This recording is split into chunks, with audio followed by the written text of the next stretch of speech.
todos.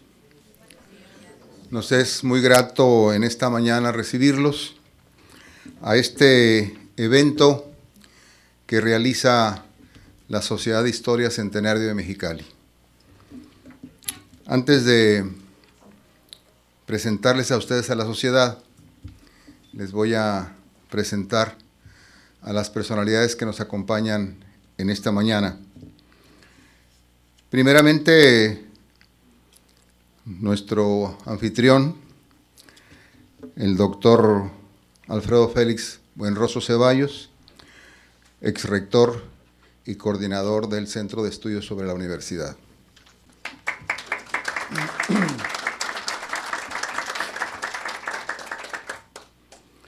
Nos acompañan también el doctor Miguel Ángel Martínez, vicerrector del campus Mexicali. Bienvenido, vicerrector.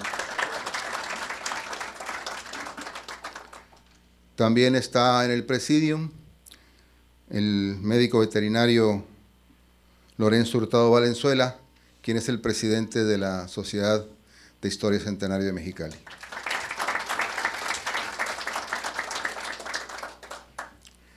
Nos acompaña también la maestra Yolanda Sánchez Ogaz, quien es conferencista en esta mañana. Ella es presidente honoraria vitalicia de la Sociedad de Historia Centenario de Mexicali y es la causante de la creación de la Sociedad de Historia Centenario de Mexicali.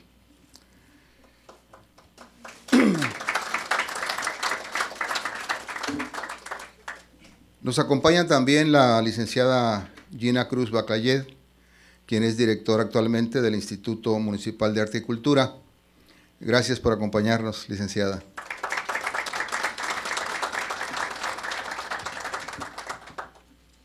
Ella también ya tuvo el honor de ser diputada local. Nos acompaña también el licenciado Óscar Hernández Valenzuela, quien es director del Archivo Histórico Municipal. Bienvenido, Óscar. Es muy grato para nosotros que nos acompañe en esta mañana el rector Víctor Beltrán Corona. Gracias, Víctor, por acompañarnos.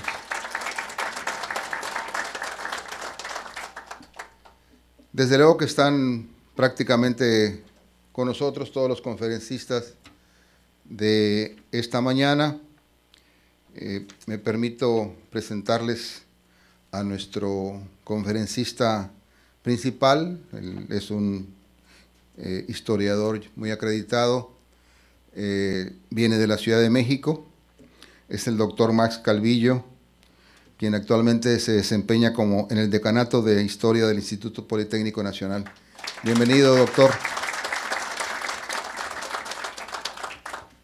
Como más adelante veremos, ustedes se van a dar cuenta de que hay una relación muy intensa del doctor con la Universidad Autónoma de Baja California. Él fue, junto con Aide, otra conferencista, fueron los que elaboraron esa maravillosa colección de Baja California, nuestra historia, que creo que llegaron hasta el volumen número 25, 23, les faltan dos. Les faltan dos. Nos acompaña también la maestra Aide Grijalva, que va a ser conferencista en esta mañana. Y desde luego, entre nosotros no requiere presentación, pero bueno, les comento que ha realizado una serie de investigaciones muy importantes para el desarrollo de la historia en Baja California, entre otras, todo el trabajo que hizo en la Ciudad de México en el Archivo Histórico Nacional, en el Archivo Nacional, perdón. Nos acompaña también la maestra Marisela González Félix, que también va a ser conferencista hoy en esta mañana. Bienvenida, Marisela.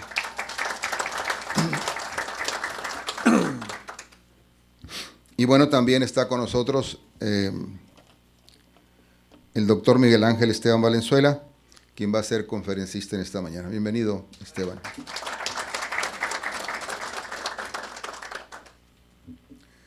Prácticamente estamos todos los de los miembros de la Sociedad de Historia. Y déjenme comentarles la tradición que para nosotros principalmente simboliza este ciclo de conferencias, este primer Congreso de Historia. La realidad es que la Sociedad de Historia Centenario de Mexicali, ahora en el mes de enero de este año, cumplió 10 años de existencia. Y es una sociedad que se ha caracterizado por su permanencia, su presencia, su participación en todos los eventos en donde la historia de Mexicali y Baja California tiene presencia. Queremos comentarles que la Sociedad de Historia Centenario de Mexicali, en coedición con la universidad, edita la revista El Río, que ha tenido muy buena aceptación en la sociedad mexicalense. Por otro lado, también les comentaría que la sociedad tuvo su origen en un diplomado que se impartió en el año 2003, cuando celebramos el centenario de Mexicali, la Cámara de Comercio de Mexicali, la Universidad Autónoma de Baja California, el patronato de los festejos universitarios el patronato de los festejos del aniversario del centenario, tuvo a bien invitar a la maestra Yolanda Sánchez Ogaz para que coordinara este diplomado. Y en el diplomado tuvimos cerca de 6, 7 historiadores y cursamos el diplomado aproximadamente como unos 35 personas. De esas 35 personas, una vez que terminó el doctorado y que nos dieron nuestro diploma, la maestra nos invitó a formar una sociedad de historia. La idea fue muy bien aceptada, la formamos y bueno, aquí estamos. No todos, pero estamos como 3 o 4 de aquellos primeros 35 que formamos esta sociedad. Les reitero nuestra invitación, nos agrada mucho que estén con nosotros en esta mañana. Les platico que vamos a tener la intervención de 5 conferencistas sobre temas que son de mucho interés para nosotros, los que nos gusta la historia, para algunos que son profesionales de la historia y para otros que somos aficionados de la historia. El día de hoy, les decía, nos acompaña el doctor Alfredo Félix Buenrostro, y él, como responsable del Centro de Estudios sobre la Universidad, que es la institución que ha albergado y ha apoyado a la Sociedad de Historia en estos últimos 10 años, le vamos a pedir que nos dirija unas palabras.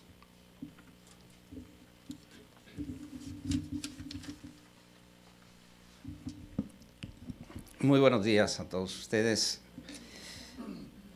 En primer lugar, agradecer el hecho de que estemos aquí todos reunidos, dando inicio a este primer congreso sobre historia regional.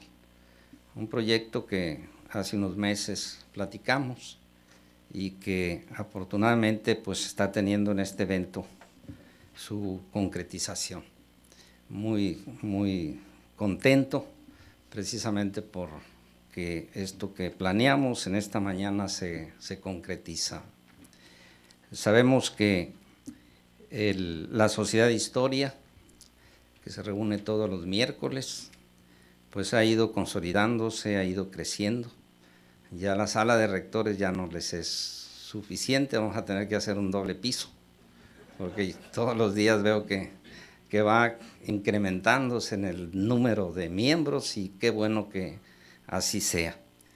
Indudablemente que la revista El Río, pues es una publicación que cada día ha ido adquiriendo nuevos lectores. Le comentaba a Rubén, es una revista que circula entre mucha gente y a mí me consta que mucha de ella nos identificamos con los relatos que ustedes hacen, con las investigaciones que nos presentan. Yo recuerdo alguna de ellas en la que se hablaba de cómo llegó esa familia a Baja California, y recuerdo que platicaba todas las peripecias de su venida en tren a Mexicali.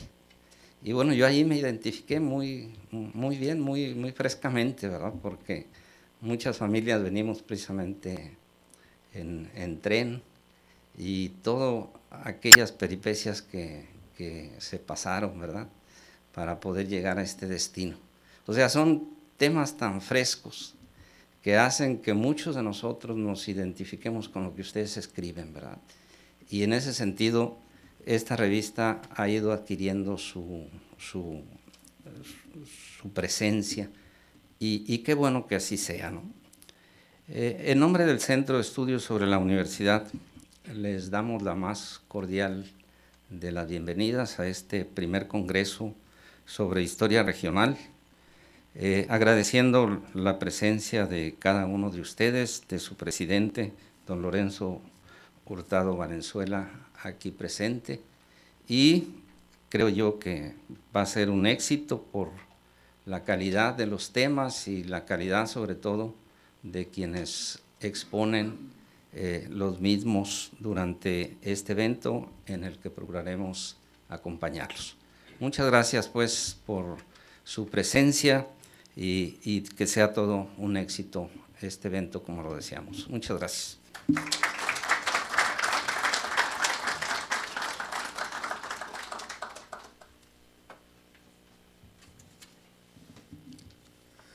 Permítanme comentarles que por ahí hubo algunos señalamientos y críticas de que por qué le poníamos primer congreso sobre historia regional, porque resulta que allá en el gobierno de Braulio Maldonado hubo un congreso, desde luego, muy importante, ¿no? Guardando las proporciones. Y decían, bueno, es que aquel fue el primer congreso, este no sería el primero. No, este es el primer congreso de la Sociedad de Historia Centenario de Mexicali. Pretendemos hacer muchos, cuando menos establecerlo anualmente. Aquel congreso del 57, 58, ¿cuándo fue? 57. 56, pues dejó pudiéramos decir, dejó una enseñanza, el arranque de lo que es el estudio de la historia. Vinieron historiadores muy acreditados a ese congreso. Vamos a escuchar a nuestro presidente, el médico veterinario Lorenzo Hurtado. Si eres tan amable, Lorenzo.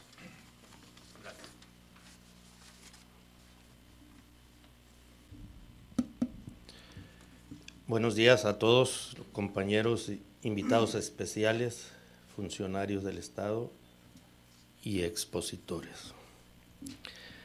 A nombre de la Sociedad de Historia Centenario de Mexicali y del Centro de Estudios sobre la Universidad Autónoma de Baja California, les agradezco su asistencia y les brindo una cordial bienvenida a nuestro primer Congreso sobre Historia Regional, Mexicali, Pasajes del siglo XX.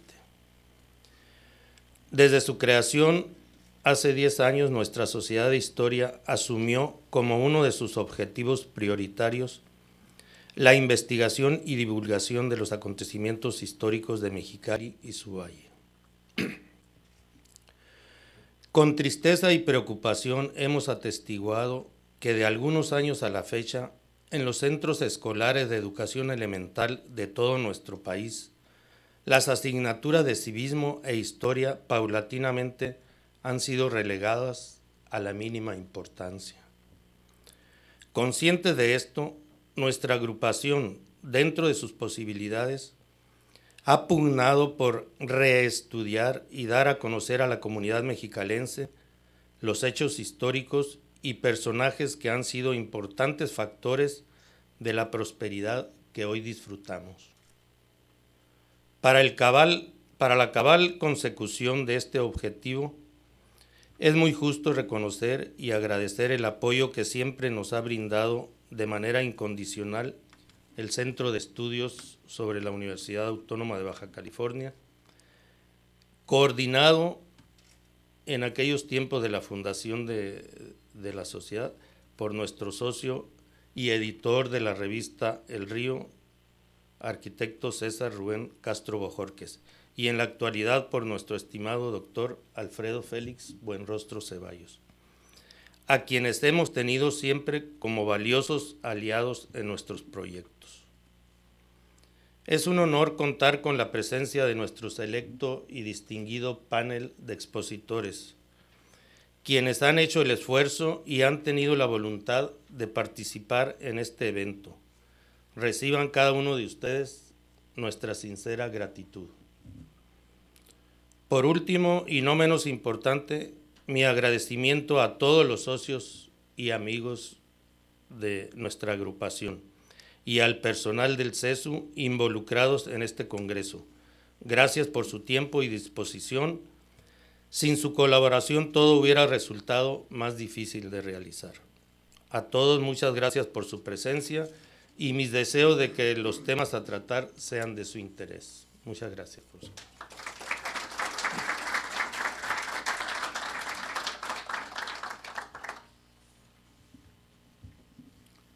Antes de pasar a los temas, al desarrollo de los temas, yo les quisiera agradecer la presencia de las personas que nos acompañan en el presidium, al vicerrector, al coordinador general del CESU y a Lorenzo. Si son tan amables de pasar al frente, en las sillas del frente. El vicerrector sé que tiene un compromiso, así muchas gracias por habernos acompañado, Miguel Ángel.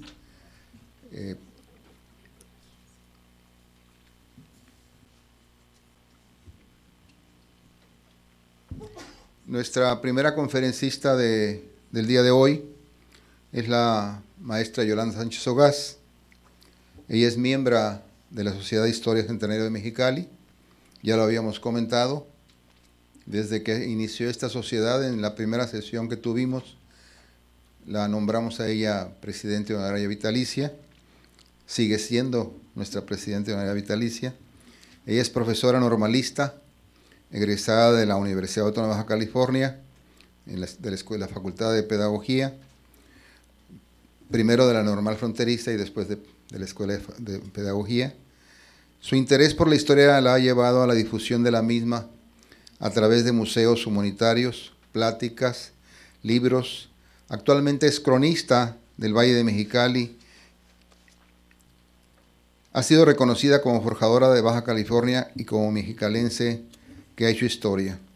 Pudiéramos decir mucho de la maestra Yolanda Sánchez Sogaz, dado que conocemos muchos de sus libros y de sus ediciones. Ha hecho desde libros para niños hasta libros con temas muy importantes sobre el desarrollo de Mexicali.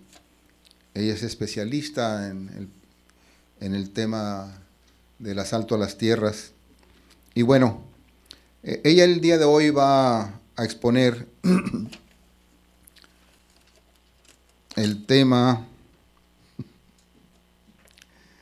de consecuencias de la Segunda Guerra Mundial en la comunidad japonesa de Mexicali. Los japoneses que llegaron al Valle de Mexicali durante la existencia del latifundio de la Colorado, suele suceder.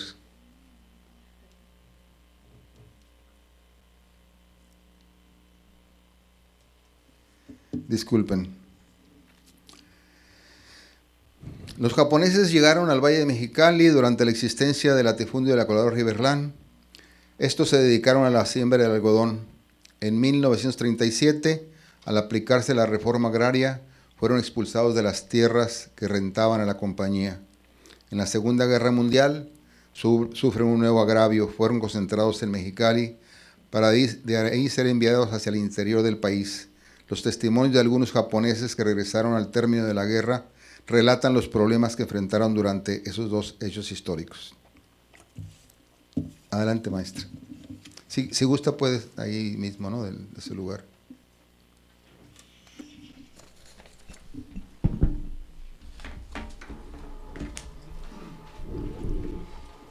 Buenos días. Antes de empezar, quiero agradecer la presencia de la señora directora de la actual Asociación Japonesa. No sé su nombre, únicamente me comunicó su esposo, que también está aquí, estaban presentes.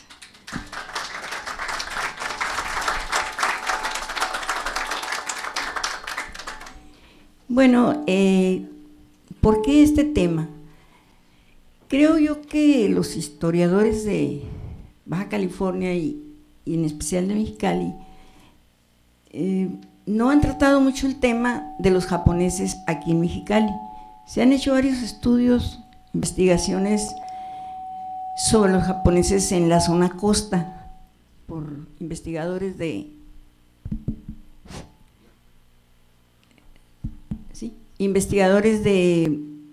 del Tijuana, pero de Mexicali creo que no hay muchos trabajos, al menos yo no los conozco.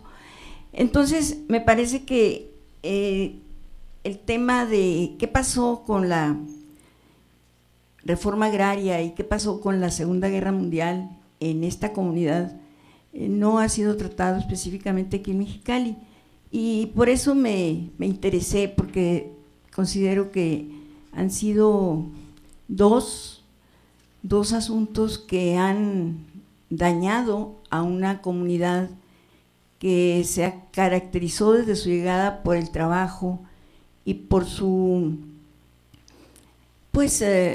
relación muy estrecha con los mexicanos, una relación que su manera abierta de ser, ¿verdad?, los hizo ser partícipes de la vida mexicalense. Cosa, por ejemplo, un poco diferente a los chinos, que normalmente fueron un poquito más aislados y no se relacionaron mucho con los mexicanos.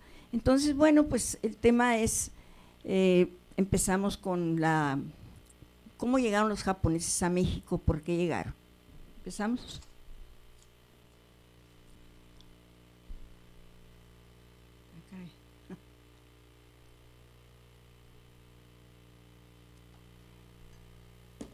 En 1888 se firmó un acuerdo entre México y Japón, el primer acuerdo que Japón tenía con un país en igualdad de circunstancias. Los anteriores tratados que Japón había firmado habían sido siempre bajo la amenaza de los barcos de guerra, con países como Estados Unidos y algunos europeos. Entonces el primer tratado en que ellos pueden tener las mismas condiciones, ambos países, pues es este de 1888. Entre las muchas cosas que decía este tratado estaba precisamente el derecho de los japoneses para venir a radicar en cualquier parte de México. Decía por ahí el tratado que era una amistad perpetua, que duró muy pocos años, pero bueno, así decía, ¿verdad? Igual los mexicanos podían ir a radicar a Japón, y una cosa que mucho les interesó a ellos fue que ambos grupos, mexicanos y japoneses, tenían que regirse por las leyes de los países donde estaban, cosa que no había ocurrido antes, porque bueno, los ingleses, los norteamericanos, cuando llegaban a Japón, nunca se sujetaban a las leyes del país, ¿verdad? Entonces, pues fue por eso en igualdad de condiciones, y establecía también que podían los ciudadanos venir a México a establecer colonias.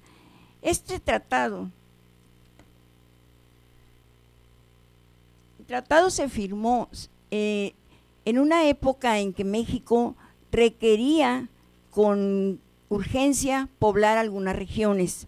Por ejemplo, la parte norte, que tenía que ver con nosotros, y la parte sur estaban prácticamente despobladas y no había proyectos de gobierno que alentaran la migración interna. Estos lugares, como Baja California, como algunas zonas del sur, habían sido vistas con cierta ambición por algunas potencias extranjeras, y México estaba temiendo pues que ocurriera lo que ya había pasado en la parte norte del país.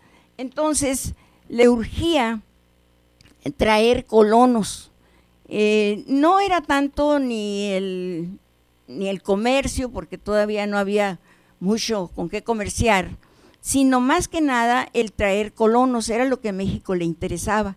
En cuanto a Japón, le interesaba que sus ciudadanos emigraran, porque tenía una sobrepoblación y tenía graves problemas de trabajo, estaba pasando por una crisis porque, bueno, apenas estaba forjándose el nuevo estado, Meiji, y entonces necesitaba que saliera la gente de Japón, y empezaron pues a buscar la manera, mandaron a México, a Perú, a las Filipinas, a diferentes lugares, miles de japoneses para que resolver el problema de sobrepoblación y también el problema de trabajo. Acaban de pasar por dos guerras, la guerra chino-japonesa y ruso-japonesa, y las habían ganado, pero habían quedado, al término de estas, habían quedado muchos jóvenes sin trabajo y no había manera de colocarlos en ninguna parte. Otro factor que también hacía urgente que se vinieran, que salieran de Japón, era que en 1898 se estableció el mayorazgo en Japón. Esto significó que solamente el hijo mayor podía quedarse con las propiedades y era quien tenía el control sobre la familia.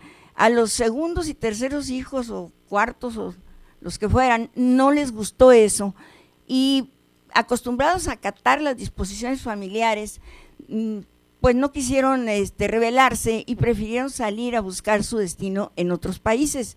Estos fueron los factores pues que hicieron que Japón mandara gente a México. Los tipos de migrantes que hubo fueron los que venían bajo contrato, los primeros que vinieron bajo contrato, los libres pero que venían con pasaporte y los ilegales que se vinieron como pudieron.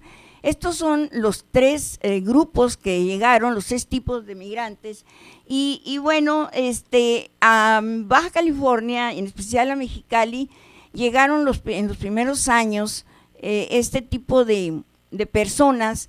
La mayor parte de los que llegaban aquí eran ilegales, de tal manera que, por ejemplo, en el periódico oficial de los años de 1916, 17, 18, sobre todo 17, 18, cuando se estaba construyendo la carretera de Mexicali a Tijuana, muchos japoneses aparecen ahí detenidos por ilegales. Los encarcelaban y luego los mandaban a trabajar a las obras de la carretera. Sobre esto hay un testimonio.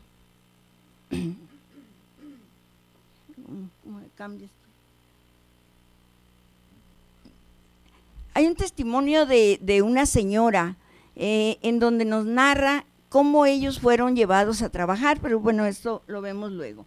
La llegada de japoneses a México, el primer grupo fueron 28 japoneses que vinieron a Chiapas y con ellos venían 6 libres que no venían bajo contrato.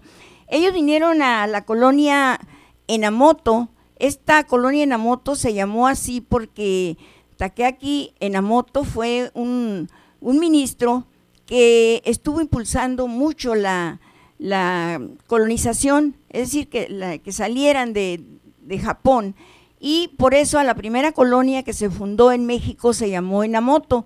Esta colonia estaba por ahí en el Soconusco, en Iscuinapa, Chiapas, y llegaron los japoneses, llegaron en marzo de 1897, es decir, no se vinieron inmediatamente que se firmó el tratado, se vinieron en el 97, y llegaron ellos en mayo, el 10 de mayo, después de más de 2 meses de viaje, llegaron a Chiapas, y todavía tuvieron que caminar 130 kilómetros a pie para llegar a las tierras que previamente habían comprado, 65,000 hectáreas de terrenos que habían comprado para sembrar café.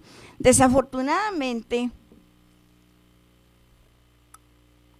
llegaron en una época en que no era temporada de siembra, entonces esos primeros meses que tuvieron que esperar, pues se les fue acabando el dinero, se les fue acabando la comida, fueron teniendo problemas de salud porque, bueno, en esta zona las enfermedades típicas de esos climas les atacaron y las semillas de cafeto que traían no eran las adecuadas para la zona donde ellos estaban instalados. Entonces, pues prácticamente fracasó ese primer grupo. 3 años estuvo allí intentando sembrar y prosperar. Luego tenían el problema de que no hablaban español, entonces no podían asesorarse con agricultores mexicanos. El caso es que se dispersaron, se cansaron, se fueron de ahí casi todos hacia el norte con la intención de pasar a Estados Unidos. Hay que decir que la mayor parte de los japoneses que venían a México lo tomaban como un punto, pues para de ahí brincar hacia Estados Unidos. Pero en este caso, los japoneses, los 28 se dispersaron, se vinieron hacia el norte, se quedaron únicamente los 6 libres, y estos formaron una compañía que se llamó Sociedad Cooperativa Japonesa Mexicana, y ellos sí lograron el éxito.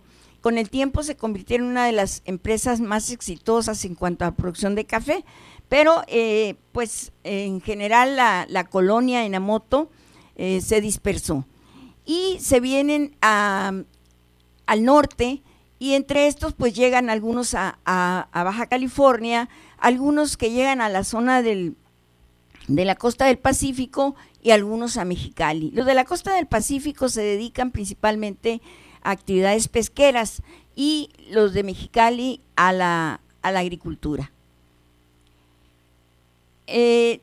Con el tiempo, a pesar de que había por ahí un punto que decía que era perpetuidad la amistad, para 1907 empieza a haber restricciones. En Estados Unidos empiezan a tener bastante segregación de los japoneses, incluso les prohíben que tengan propiedades, les prohíben que vayan los hijos a la escuela, por allá en San Francisco, donde había muchos japoneses, y entonces empieza a haber esas restricciones hasta llegar a lo que se llamó el Acuerdo de Caballeros. Estados Unidos le exigió a México y le exigió a Canadá que no aceptara más japoneses, y lo mismo hizo con Japón, le prohibió a Japón que diera más pasaportes. Para esa fecha, 1807, 1809, cuando cambian las leyes migratorias en México, también con ese fin, prácticamente se les cierra la entrada legal a los japoneses,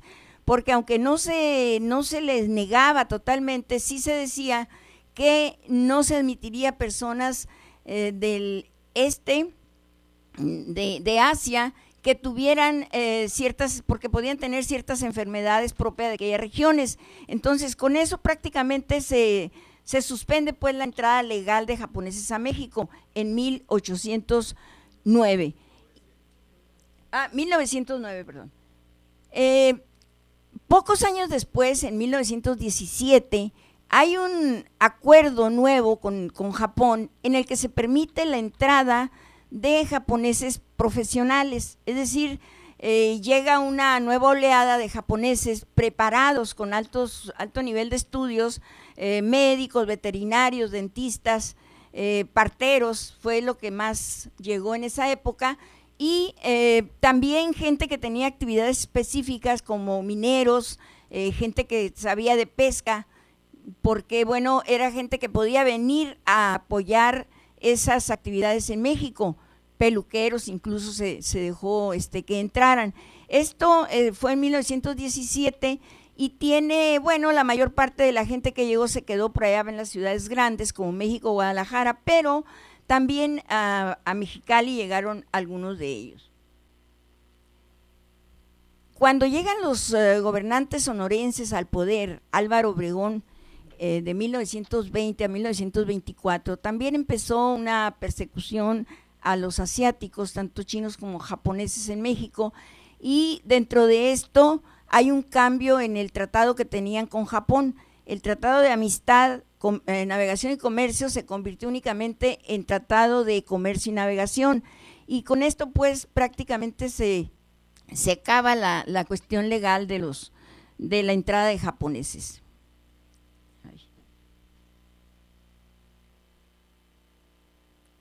El acuerdo, nosotros aquí en Mexicali es muy conocido el doctor Yado. En los años 40 el doctor Yado era un doctor japonés, y bueno, todavía tenemos por ahí algunos profesionistas de la medicina, dentistas y esto, que son de origen japonés. Pero bueno, esto permitió la entrada de gente que tenía estas actividades específicas. Tengo por ahí el testimonio de Takashi. Takashi es un señor muy conocido en Mexicali porque tuvo durante muchos años una papelería que se llamaba Osaka. Ya no funciona esta. Y Takashi me comentaba en alguna ocasión que platiqué con él que su bisabuelo y su abuelo vinieron a Mexicali y ellos eran mineros, estuvieron por ahí trabajando en la zona del Mayor, en la zona de esa parte donde viven los Cucapá, que hay algunos minerales, ahí estuvieron trabajando durante algunos años y con el tiempo se convirtieron en administradores, porque tenían estudios, administradores de algunos terrenos. El bisabuelo de él fue administrador de 3 ranchos, uno de ellos aquí en Villafontana, que era el Rancho Verde, otros en Paredones también administró un rancho y lo hacía no como trabajador, sino como socio, de tal manera que el 40% de lo que salía de ganancias era para él. Entonces, tuvieron ese tipo de actividades durante muchos años, prácticamente pues hasta que los sacaron de aquí en 1942. Otra forma de que entraron los japoneses fue el yobiyose. Este sistema consistió en traer a los parientes, podían venir los padres, los hermanos que estaban en Japón, alguien que ya estaba aquí podía traerlos, podía invitarlos a que se vinieran. De esta manera llegaron algunas mujeres que se casaron con japoneses, pues mediante acuerdos que había. Por ejemplo, Sadame Toyana, esta señora que dio su testimonio, ella dice que se casó de esa manera. Se había venido para acá un grupo de hombres solos, jóvenes, y ya cuando empezaban a sembrar y a hacer su negocio, a tener ya pues una condición económica adecuada, buscaban casarse con mujeres japonesas. Se casaban mediante un poder. En el caso de Toyana, ella dice que fue un hombre en representación de varios jóvenes que estaban aquí en Mexicali a buscar esposas allá. Entonces a ella la encontraron y le mostraron la foto del futuro esposo, pues le pareció adecuado, le gustó la foto y se casó, aceptó casarse. Se casó con una foto y pues los padres de testigos y se vino. Entonces llegó ella a San Francisco y allá estuvo unos 10 días mientras arreglaba su pasaje para México y ya cuando se vino en un tren cerrado, dice que lo cerraban con llave porque ellas no podían bajar en ninguna estación. Los que venían con ese sistema directo a México no tenían derecho a bajarse, entonces cerraban los vagones. Se vino ella, llegó aquí a esta estación Casey y que ahora es elegido Sinaloa o Tamaulipas, pero se vino ahí, llegó y ahí le estaba esperando el novio y toda la congregación japonesa y le esperaba una recepción pues de boda, ¿verdad? Y aun cuando no conocía personalmente al novio, pues ella aceptó ese festejo y se casó con él y durante mucho tiempo pues vivieron juntos. Los japoneses que se quedaron en Mexicali, casi todos empezaron a sembrar la tierra. En ese tiempo la Colorado River Land Company podía rentar a quien quisiera, no había ningún tipo de restricciones para que les rentaran y entonces ellos llegaron a tener alrededor de 37,000 hectáreas. Esas 37,000 hectáreas las sembraban de algodón. Los primeros ranchos que hubo aquí es uno ahora muy famoso, el Sumi, el Yamazaki, Shintane y Makodoro. Esos fueron los primeros japoneses que tuvieron grandes extensiones de tierra. El Sumi, por ejemplo, es el actual Oribe de Alba, es la colonia Oribe de Alba. por allá por el rumbo de Cuervos, y el Sumi es ahora famoso porque hay una cantina de cerveza de todo el mundo que tiene ese nombre, porque el hijo de Ignacio Gaspar Sánchez puso ese negocio. Y me platicaba a mí don Ignacio que cuando ellos llegaron a Oribe de Alba, pues era el Sumi, era un rancho muy grande, sembrado de algodón, donde había una población japonesa numerosa, y ellos llegaron allí y empezaron a piscar, lo cual no le gustó a los japoneses, los querían sacar porque creían pues que iban a quitarles el trabajo. Con el tiempo, ellos llegaron en 1935 y 2 años después pues les quitaron la tierra del gobierno a los japoneses. También había japoneses en la ciudad. En 1923 hay esta relación que se publica en un periódico de San Diego, pero era un directorio de lo que había en Mexicali, de todos los comercios que existían, y dentro de esos comercios había una lista de 23 japoneses que tenían diferentes, pues eran empresarios, incluso ahí están los empresarios agrícolas, ¿verdad? Shintani y este grupito se encuentran en esa lista de japoneses. Los efectos de la reforma agraria pues fueron bastante difíciles para los japoneses. Sin más ni más, les quitaron las tierras. Platicaba a la señora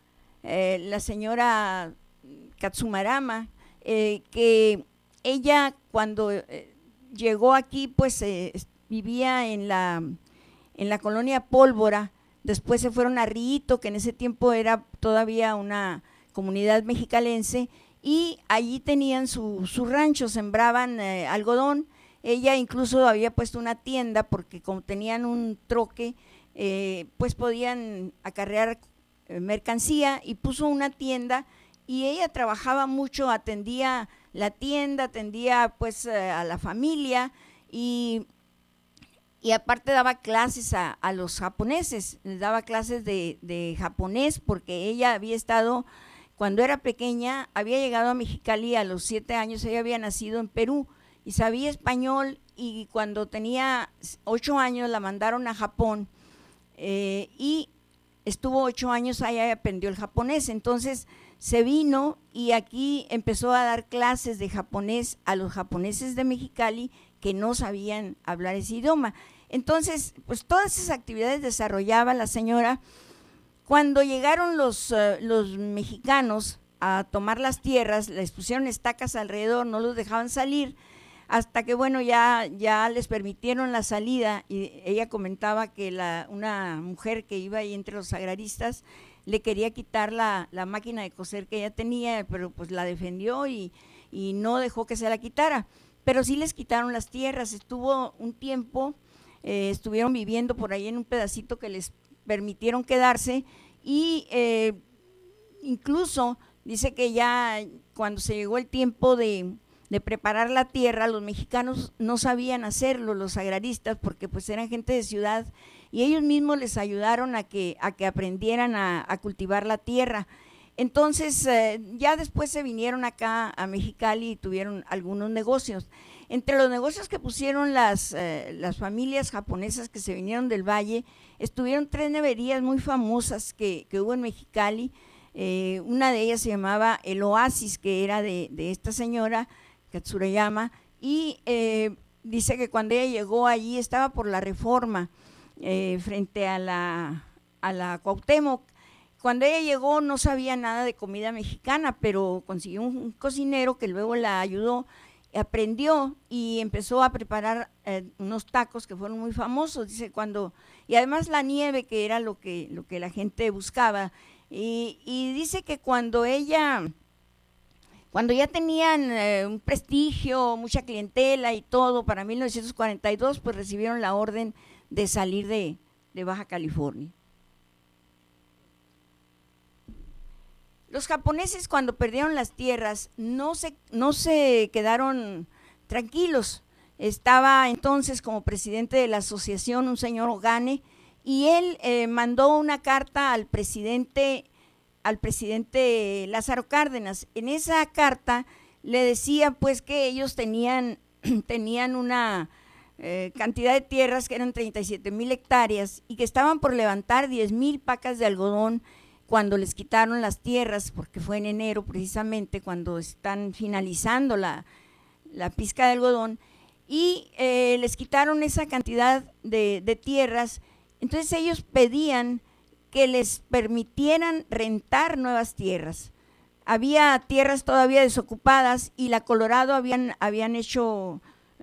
platicado con la Colorado y les estaba ofreciendo 25,000 hectáreas en la zona sur del valle, en la zona de pescaderos, y entonces ellos pedían permiso para rentar esas tierras, porque había 587 personas que dependían de la agricultura, es decir, 227 agricultores con su familia que dependían de la agricultura y se habían quedado sin nada. Entonces solicitaron al gobierno inmediatamente en junio de 1937 que les permitiera rentar esas tierras. No lo lograron en este primer intento, pero un año después, cuando ya hubo algunos acuerdos para que la Colorado pudiera rentar tierras, volvieron a insistir ya un nuevo grupo dirigido, nada más que lo hicieron de una manera más de acuerdo con la ley mexicanas, porque muchos japoneses estaban casados con mexicanas. Entonces ellos ponen el nombre de la mujer como solicitante de tierra, y de esa manera lograron que se les dieran 2,053 hectáreas. Hubo una lista de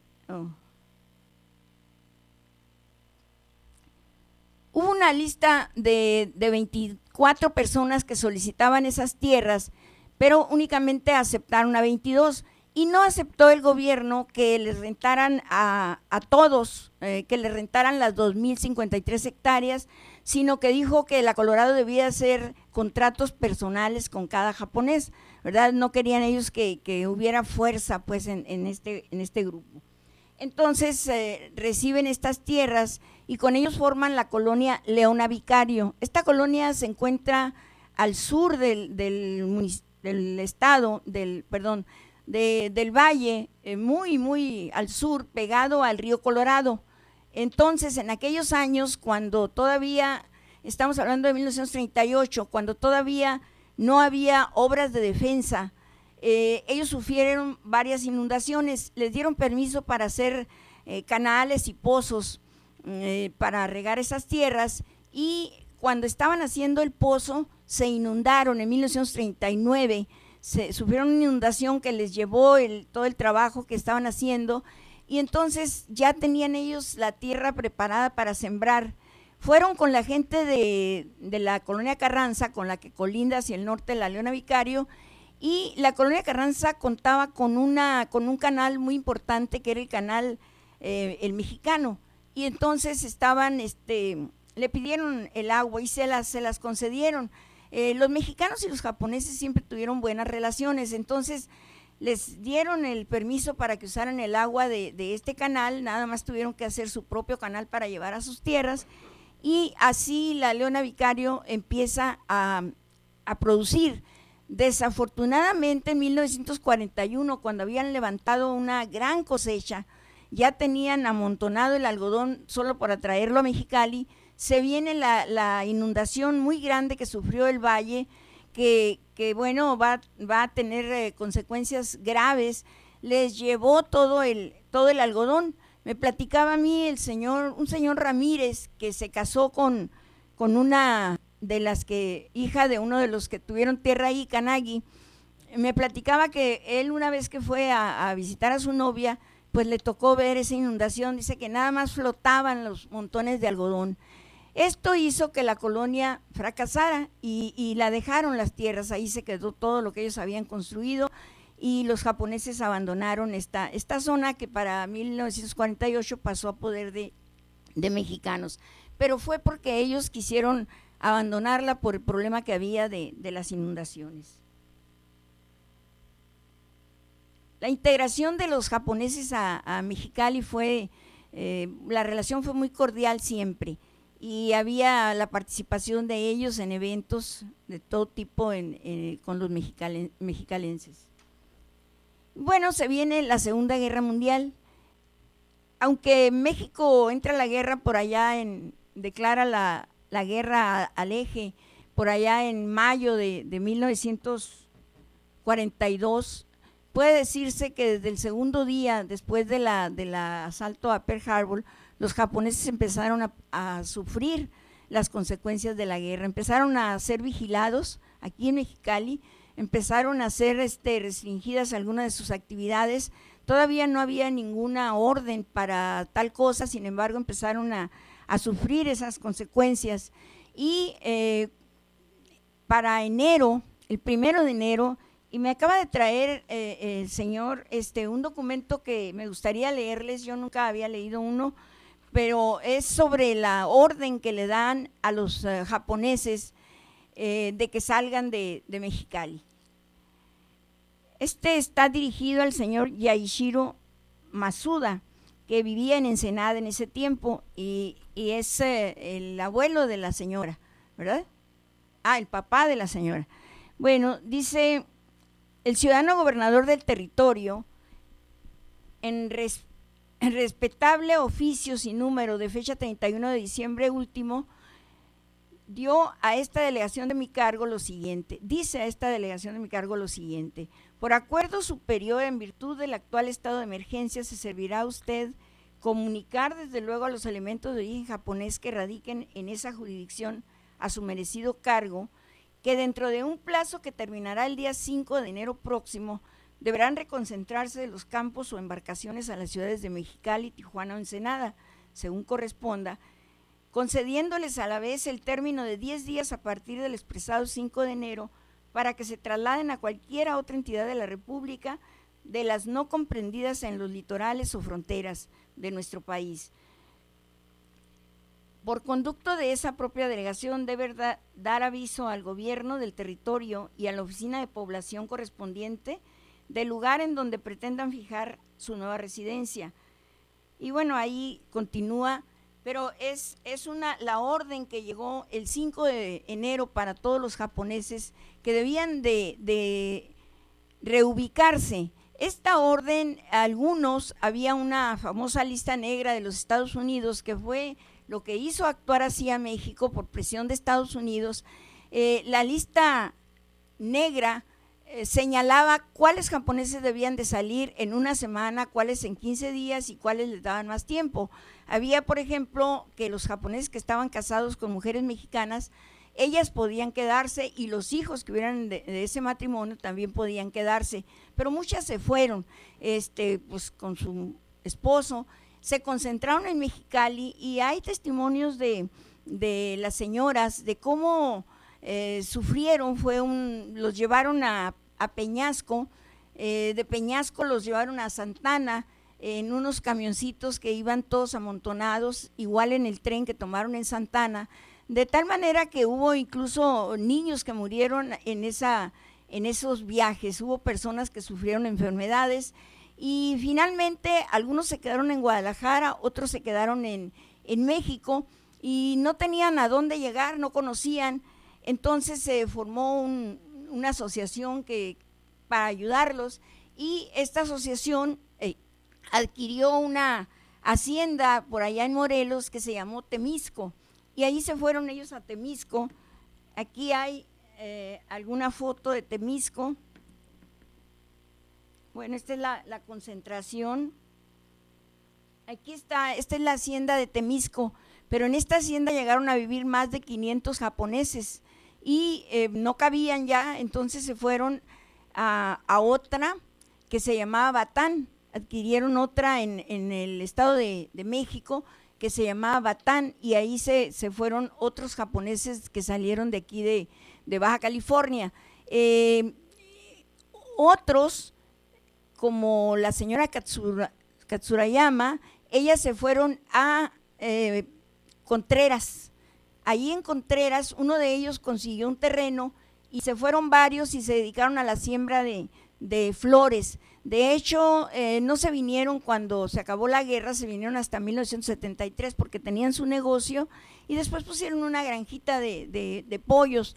Pero la verdad es que en esa época no hubo ningún apoyo de parte del gobierno, ni para el viaje, ni para la habitación allá, ni para la comida. Se ayudaron entre ellos. El gobierno tuvo una actitud bastante abusiva con los japoneses, no hubo ningún apoyo de parte de ellos. Entonces, pues muchos se quedaron por allá, en Guadalajara o en México, pero la mayoría regresaron. Pero esos abusos que tuvieron allá los mexicalenses, japoneses mexicalenses, también ocurrieron aquí. Los abusos fueron que mucha gente se apropió o abusó. Cuando ellos tuvieron que salir, vendieron sus propiedades, tuvieron que venderlas porque no tenían dinero, entonces tuvieron que vender sus propiedades pues en condiciones muy, muy ingratas para ellos.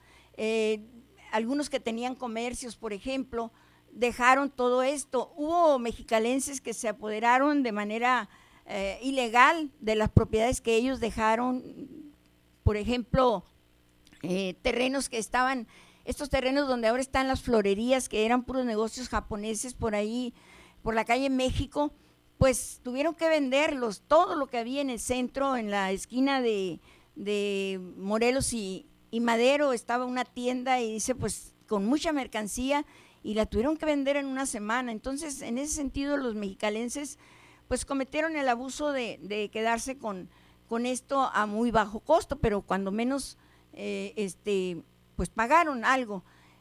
Pero hubo casos, por ejemplo, de un mexicano que cuidó una sodería que estaba por la calle Altamirano, se llamaba Jesús Ceja, y a él le encargaron la sodería, y cuando el gobierno quiso vender ese terreno, él se opuso, dijo que estaba bajo su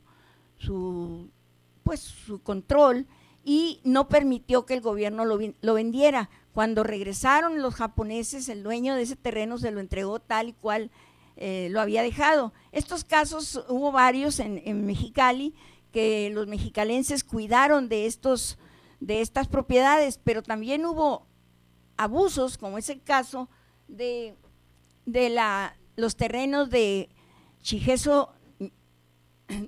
José Chigeso. Este señor tenía 1,800 hectáreas en el Valle de Mexicali. Él fundó la colonia Zacatecas. La colonia Zacatecas se encuentra también al sur del valle y rentó estas hectáreas, 1,800 por 10 años, con 2 contratos, uno de 5 y otro también de 5, que iba a terminar en 1950 el contrato. Entonces, él lo tiene en 1940 y va a tenerlo por 10 años. Él tenía en ese momento una cantidad de 1,430 hectáreas que habían entregado a la Molinera del Valle. Les había entregado y tenía todavía, le había entregado de ese rancho de la Carranza, de otro rancho del Mayor le había entregado 270 hectáreas, pacas, y tenía todavía 500 pacas que había que recolectar. Todo eso se hizo cargo la Molinera del Valle. Cuando él va a tratar de vender, de que le paguen esas 1,400 hectáreas, el dueño de la molinera le dice que no las venda porque en febrero va a tener mejor precio. Él fue en la semana, porque a él le dieron una semana nada más para salir. Entonces, no aceptan venderlas, pues de buena manera le dicen, si te esperas a febrero te voy a pagar más, vas a ganar más. Y le dice, te voy a dar 30,000 pesos para que te vayas mientras y luego te lo descuento. Y claro, tenía una deuda con esa empresa, le había refaccionado. Entonces, pues sencillamente se fue. Él cuando va a pedir los 30,000 pesos, no está el dueño de la empresa, que era el ingeniero Elurdi, y le dicen que está fuera de la ciudad, y el hombre que estaba ahí, el encargado, Salvador Fara, le dice, no, yo no sé nada de eso. Y entonces le da, finalmente después de negociaciones, le da 6,000 pesos. Con eso se va a Nakashimada, y José Shigeso Nakashimada se llamaba.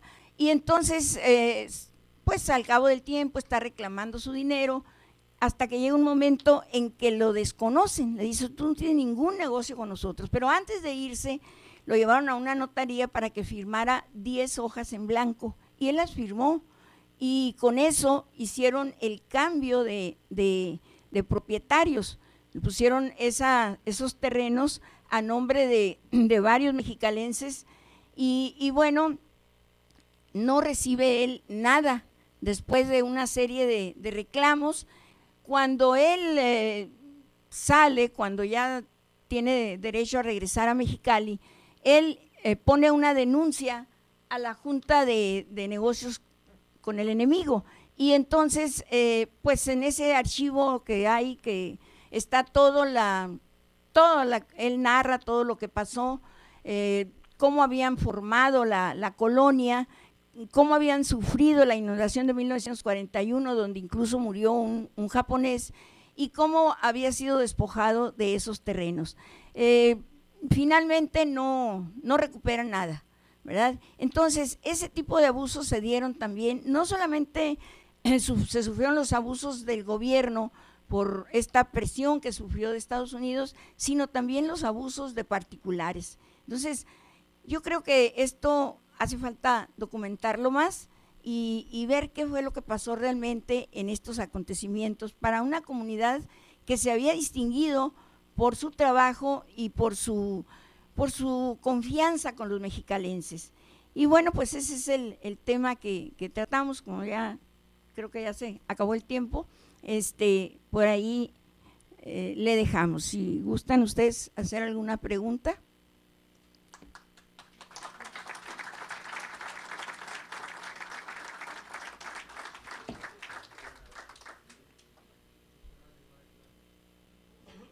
Déjenme comentarles que vamos a tener un panel de preguntas y comentarios de 15 minutos.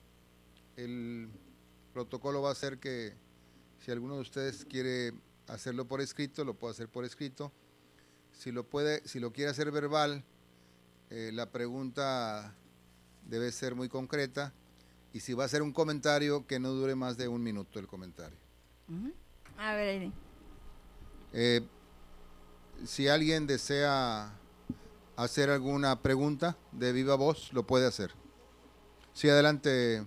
Bueno, primero felicitarte, Yolanda, por tu trabajo. Me parece muy importante, ¿no?, que se reivindique la presencia japonesa. Así es. Porque verdaderamente los chinos son los que han acaparado esa atención. Así es. Ese respaldo que tiene haciendo, y también se tiene que hacer con los indígenas, con otras minorías étnicas, ¿no?, que también jugaron un papel muy importante en el desarrollo agrícola del valle. Esa junta intersecretarial que mencionas, ¿dónde estaba? ¿Dónde lo pudiste consultar? Me parece muy importante esa localización que has hecho, porque ese expediente que revisaste, pues me imagino que te dio bastante información. Sí, la verdad es que es muy amplio el informe que hace Nakashimada a la comisión esta. Esta funcionaba en México, estaba allá, y él envía ese documento, es muy amplio. Ahí menciona todos los nombres, no los quise mencionar porque sí, pero tampoco puedo dejar de mencionar al principal, que fue el ingeniero Elordi, sí, y entonces el padre del que fue nuestro gobernador, no él. Bueno, sí, es un informe muy amplio. Lo encontré pues aquí en el archivo del Estado, ahí está. Entonces me dieron una copia, y la verdad hay bastantes documentos, claro que no tantos como puede haber en Tijuana, pero sí hay documentos suficientes aquí en Mexicali sobre este grupo étnico que, como tú dices, es muy importante. Y bueno, nosotros estamos hablando únicamente de 1900 a 1945, pero la verdad es que de ahí en adelante es otra etapa de migración japonesa muy diferente, pero siempre la presencia pues aquí en Mexicali, ¿verdad? Muy importante. Entonces, sí tenemos esos documentos por ahí y están en el archivo. También hay documentos de cómo las solicitudes que hacían las personas que querían nacionalizarse y cómo México pues no hacía caso de eso. Pasaban los años y insistían en naturalizarse y México no respondía, ¿verdad? El gobierno no respondía a ellos. No había pues interés de los japoneses de permanecer ilegales. La mayoría hacían el intento de arreglar sus papeles, pero era el gobierno el que no aceptaba. Muy bien, ¿alguna otra pregunta? Sí, adelante.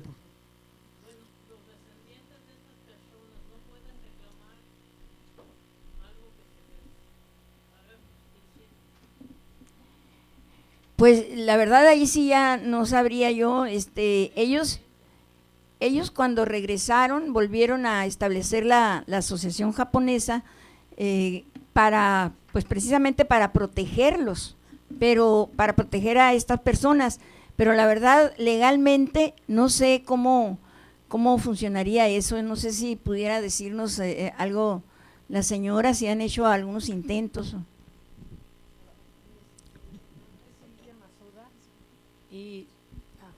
Mi nombre es Silvia Masuda, soy descendiente de los japoneses que llegaron en esa etapa. Mi padre llegó en la sexta. Él fue pescador y actualmente pues tengo mi hermana más chica que continúa con la tradición. Sí, él nos platicaba de lo que pasaron, todas las peripecias que tuvieron que hacer, inclusive para nacionalizarse él como mexicano, pues se casó con mi mamá. Porque yo en una ocasión le pregunté, pues si no hablabas, pues nunca aprendió a hablar el español para empezar, ¿no? Todo el tiempo nos decía, tú Silvia, tú esto. Entonces le pregunté, bueno, ¿cómo es que se dieron a conocer? Y ya me dijo, no, para inmigración. Hasta eso que fue honesto, ¿no? Ya con el tiempo, pues, se aprendieron a quererse. Pero sí nos dijo que sufrieron muchos abusos, muchos conocidos de ellos, inclusive en Ensenada, lo que es el Valle de Maniadero, era de un conocido de él y pues se perdió cuando regresó que regresó en el 48, pues ya no encontró nada. Y pues estamos hablando de lo que es el Valle de Maniadero, son bastantes hectáreas, ¿no? Y muchos también, inclusive aquí en Mexicali, perdieron propiedades, sobre todo en el área donde está el Nuevo Japón. Se recuperó algunas partes, pero no en su totalidad. Y fue difícil para ellos sobrevivir, pero pues la fortaleza, la entereza los hizo seguir adelante. Gracias. ¿Alguna otra pregunta? Yo quiero hacer además una observación, maestra. El negocio era algodonera del Valle, no molinera del Valle. Algodonera del Valle. Algodonera del Valle, sí. Que era precisamente después de la guerra, era de Nigel Lordi, papá del que fue gobernador, y tenía dentro de sus ayudantes al señor Fara, a Farita le llamaban, y a un ingeniero Walter, muy conocido nuestro, también era colaborador de él. Era su cuñado. Pero no fue después de la guerra, fue en 1942, ya era dueño, porque los documentos fueron hechos, firmados en 1942, en enero del 42. Sí, muy bien. ¿Alguna otra pregunta? Sí, quiero hacer una pequeña aclaración. Pues no nomás sufrieron problemas los japoneses en lo que fue la agricultura, las propiedades y todo. También mi padre, él era pescador, así que nosotros llegamos a la isla de Cedros ahí nos establecimos, todos los japoneses que venían con él. Una vez que terminaron el contrato que tenían, ellos trabajaban el abulón, la langosta, y enseñaban al mexicano pues a realizar, aprender el trabajo. La mayoría de los japoneses se establecieron en la isla de Benitos, y nosotros, como mi padre estaba casado con era el único con mexicana, pues nosotros nos establecimos en el pueblo, ahí en la isla de Cedros. Llegó el momento en que se terminó el contrato y todos los japoneses regresaron, unos a San Luis Río Colorado, otros a Guadalajara, y la mayoría se quedó en Ensenada. Mi padre fue el único que se quedó en la isla de Cedros, porque ya éramos 5. Entonces sufrió muchos abusos, muchos problemas con la cooperativa pesquera. Le pagaban lo que querían pagarle por el abulón. Llegó un momento en que mi madre decidió que, bueno, pues que se fuera con su raza, ¿no? Ya no aceptaba ver los abusos que había contra él. Aparte, contra nosotros también, pues éramos los raros ahí, ¿no? Éramos los únicos con ojos jalados y raros. Entonces, fue difícil para la mayoría de ellos. Inclusive para nosotros, que somos la segunda generación, lo fue también. Muchas gracias. Pues maestra, muy agradecidos por su plática, muy interesante. Le voy a pedir al presidente de la sociedad pase a entregarle el reconocimiento y un presente que le tiene la sociedad y el Centro de Estudios de la Universidad.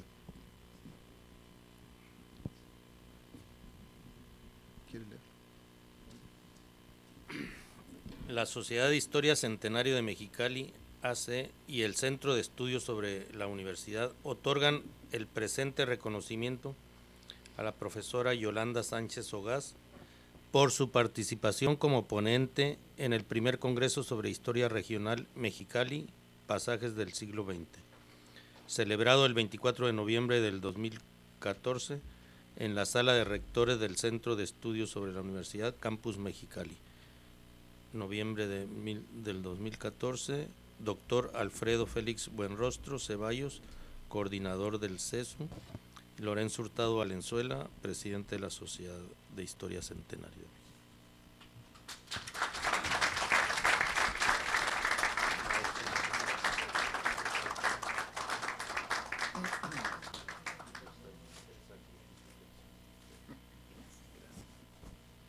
Muchas gracias, maestra. Le vamos a pedir a la maestra Aide Grijalva si es tan amable de pasar al frente.